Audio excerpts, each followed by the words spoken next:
শিৱসাগৰ সমষ্টিত 167টা নে কেইটা জলজীৱন মিছনৰ কাম কৰিছে আৰু 167টা জলজীৱন মিছনৰ আঁচনিৰ ভিতৰত 0টাত মই তালিকা দিছোঁ। মই 3খন তালিকা দিছোঁ, 3টাত তিনিজন ঠিকাদাৰৰ মই তালিকা ৰিকমেণ্ড কৰি দিছিলোঁ, মানে 3জন মানুহক দিবলৈ কৈছিলোঁ, তাৰ এজনকো দিয়া নাই। তাৰ স্থানীয় ঠিকাদাৰ 3জনে মোৰ ওচৰত আবেদন জনাইছিলে, মই 3জনৰ নামটো ফৰৱাৰ্ড কৰি দিছিলোঁ, ফৰৱাৰ্ডেড বুলি, তাৰ এজনকো দিয়া নাই। 167টাৰ ভিতৰত 167টাই এই হিমন্ত বিশ্ব শৰ্মাৰ মন্ত্ৰীসভাই দিছে। আৰু মই জানো যে প্ৰত্যেকজন ঠিকাদাৰৰ পৰা এতিয়া ঠিকাদাৰবিলাকে বিল পোৱা নাই। কিমান বিল পোৱা নাই? প্ৰায় 12,000 কোটি টকাৰ বিল পোৱা নাই। সেই ঠিকাদাৰবিলাকে এডভান্স কিন্তু কমিশ্যন দিছে 5ৰ পৰা 10%, 5% to 10%। 1 কোটি টকাৰ কাম কৰিছে যদি 5 লাখ টকাৰ পৰা 10 লাখ টকা ঘুচ দি আহিছে। কাক দিছিলে? আগৰ গাৰ্জেন মিনিষ্টাৰবিলাকক আৰু এতিয়াৰ জয়ন্ত মল্লবৰুৱা। তাৰ উপৰিও আকৌ কোনোবা MLA বিলাকেও খায় বুলি মই জানো।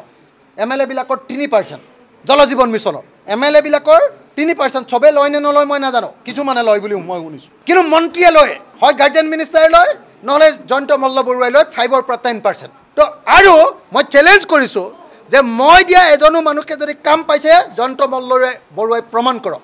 মই 3জন মানুহে মোক আবেদন কৰিছিলে, মই সেই আবেদনখনতে ফৰৱাৰ্ডেড বুলি লিখি দিছিলোঁ, তাৰ এজনকো তেওঁলোকে কাম দিয়া নাই। 167টা প্ৰকল্পৰ ভিতৰত 167টা প্ৰকল্পৰে কাম দিছে জয়ন্ত মল্লবৰুৱা আৰু গাৰ্জেন মিনিষ্টাৰ ৰণোজ পেগুৱাই। পইচা খাই 5%ৰ পৰা 10% খাই।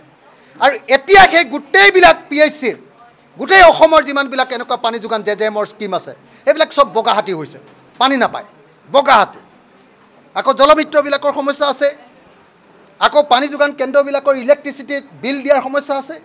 মুঠতে হিমন্ত বিশ্ব শৰ্মা চৰকাৰৰ দিনত কেন্দ্ৰীয় চৰকাৰৰ পৰা অহা এতিয়ালৈকে 16,000 কোটি টকা আহিলে, সেই 16,000 কোটি টকা পূৰা লুটি পেলালে, পানী পোৱা নাই। আৰু 12,000 কোটি টকা দিবলৈ আছে, সেইখিনিও লুটিছে। মোটামুটি 5ৰ পৰা 10% লুটিলে, বাকীখিনিও আৰু তাৰো অংশ লুটিব। গতিকে এইটো এটা অত্যন্ত গুৰুত্বপূৰ্ণ কেলেংকাৰী, আৰু ইলেকশ্যনৰ আগত এই কেলেংকাৰীটো ভালকৈ উলিওৱা হ'ব আৰু জয়ন্ত মল্লবৰুৱা আৰু গাৰ্জেন মিনিষ্টাৰবিলাকক জবাবদিহি কৰা হ'ব, অসমৰ মুখ্যমন্ত্ৰীক জবাবদিহি কৰা হ'ব।